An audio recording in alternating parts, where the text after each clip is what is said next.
this is Danielle Dunlap with a video for Pawsome Stems, and today I will be creating a shaker card with the Avo Christmas stamp set. You can see the stamp set here. The images are covered with some masks that I used earlier for another card. I'm starting here with putting my stamps in place. I'm using 3 of the avocados, and I will have a snow border in my card that I have die cut, and I'm just putting it here in place just to see where I want my stamps to go.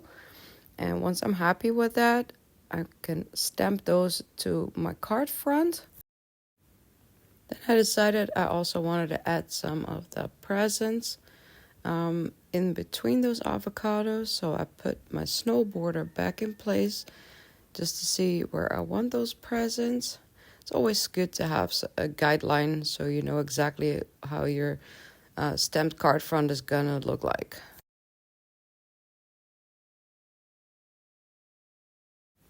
As you could see earlier, I already have masks for all these avocados and the presents because I used that for another card that I made with this stamp set.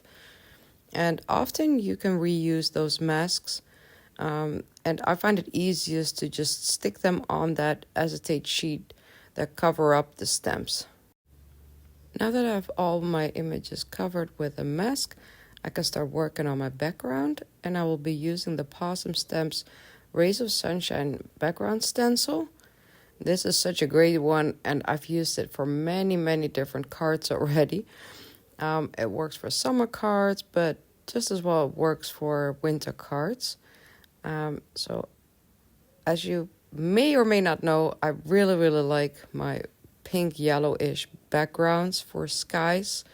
I think it just looks way more fun than just an average blue sky. It makes my cards look more interesting in my opinion. I left the yellow out on this card actually, and I went with light and darker pinks. I started at the bottom with Distress Ink Spun Sugar, then my middle tone is Kitsch Flamingo, and then my darkest is going to be Picked Raspberry. Now it is time for the stencil reveal, which is always my favorite part. And with this stencil, I hardly ever leave those white areas white. I always like to ink them up in the lightest tone of the color I'm using. Sometimes I do it before I put the stencil on, but in this case I did it afterwards. So here I'm adding some spun sugar, probably with a mix of Kitsch Flamingo. I didn't really ink up my brush anymore, I just used what was left on that brush. Now it is time for a second reveal part, and that is taking off these masks. And I also love this part. It gives you a way better idea of what your card is gonna look like. Now it's time to start coloring my images. I did all the 3 the avocados the same way, so I'll just show you one here. I'm starting putting down a base layer with YG03, my lightest green. Then I'm going in with my darkest green that I use for this part, which is G07. And I'm just putting down a very thin line around the edge there with that G07. And I will blend that out with my YG05. It's not the easiest 2 colors to blend these two. They're from a different color family. But still, I find it a very good combination. It just takes a little bit more work to get them properly blended. But once you have that done, you have a really nice color. And then lastly, I'm going to fill up that space with YG03. And I think we're pretty close here to an avocado color. You could even go a little lighter with your lightest color if you want, with the YG01, I think. Then that outer edge, I'm keeping it pretty simple. I'm using my YG95. I'm not even really blending anything. I'm just trying to match that color from an avocado from the skin. Then here for the big seed, I'm using my E40s. And I started with the darkest E44. Then I'm going to blend that with E43, and the lightest color I'm using here is E42. So this is what I did for all three the avocados. I didn't feel the need to show them all to you. Then I'm going to work on the antlers here of the middle avocado, and I use the E40s again, so E44 and E43, and just a little bit of E41 to fill it up. For all the reds here in my card, I'm using R32, R35, and mostly I use R29 too. I just don't think I used it in this card today. So for it to easily blend, I like to put my shadows down with the R32 first, just to wet the cardstock a little bit. And then I do the shadows with R35. And then I go back in to fill up that part with R32. So I did the hat and the bow on the left avocado, part of the present, and some of the lights of that light string that avocado has on the right. And then for the middle avocado, he's wearing a scarf, and all of my cards need to have a little bit of teal in them. So I'm using my favorite combination of BG13, BG32, and BG11. And I'm also doing the other present in this color combination. Next, I'm adding some yellow, and I'm doing that on the star on top here of the avocado. And I'm using Y15 and Y11. And I'm also doing the bow here on the left, the champagne in the glass. And here I'm going to do some purples, my usual combination of white V12, V15.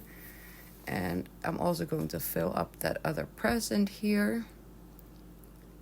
Some pretty simple coloring. And I'm using some CO to add a little bit dimension to the fur of the hat there. Now it is time to put my shaker card together. And first I'm going to add that snow border to my frame. The snow border is going to be on the outside of the card. You will see that in a minute what I mean by that. Just make sure you have it all lined up. My snow border was a little wider than the frame, so I'll just trim a little piece off with some scissors. The next step is to add the acetate, and I'm just using some paper glue. It works perfectly fine. Doesn't always have to be double-sided tape. If you want, you can, of course, but most glues work fine too. The next step is to add some foam tape, and when I have these thin borders, I always like to use these foam strips. They're super thin already, so you don't have to mess with cutting some thin foam. Of course, there's some cutting involved when it comes to the length of the strips, but for a thickness, it's actually perfect for most borders that you die cut, actually. My sentiment is going to go inside the shaker card, so make sure you do that first before you start putting it all together. I use my black VersaFine stamping ink, and this sentiment just cracks me up. Here's your Christmas avocado. Now we're going to finish up the shaker card. First, I use an anti-static tool, just so that the sequins will be moving better. I'm using the Candy Christmas sequin mix from Pawsome Stamps. It has some really pretty pink and teal colors. It has some snowflakes in there. Once I'm happy with the amount of sequins, I'm going to attach my card to the front of the shaker part. And once I have it perfectly in place, that is actually when I remove the backings of the foam tape. This is a good way for me to make sure that I have everything perfectly lined up, because the part where there's still the protective sheet on the foam tape, you have still some wiggle room to move everything around. Once you're happy with the placement and everything is lining up, that is when you remove the other protective sheets from that foam tape, and you can attach it all together. Now onto the fun part, the ultimate test if all the sequins are moving perfectly fine. But to take you into my head for my thinking process, I wasn't entirely happy. So I was thinking that I need a black border instead of a white one. Well, that was not the answer either. It was just missing something, and then I decided to use that Happy New Year stamp from the same stamp set, and I added that to the snow, and it made me a lot happier the way it turned out now. Now it is time to add my shaker to a card base, and you don't always see me doing this in my videos, but I do stamp all my card bases with a Handmade by Danielle Dunlop, and I can't stress it enough that you do that for your cards. You can be proud of the cards you made, and it's a good way to promote yourself a little bit. If people receive a card that is made by you, then they have an easier way to find you if they want cards made by you. So please start doing that. I got this stamp as a gift from a friend of mine. I know it comes from Etsy. There are quite some companies on Etsy that can make these stamps for you. So I glued my shaker on that card base, and I'm really happy the way it turned out. I hope you enjoyed watching this too. Thank you for watching, and I'll see you all next time. Bye bye.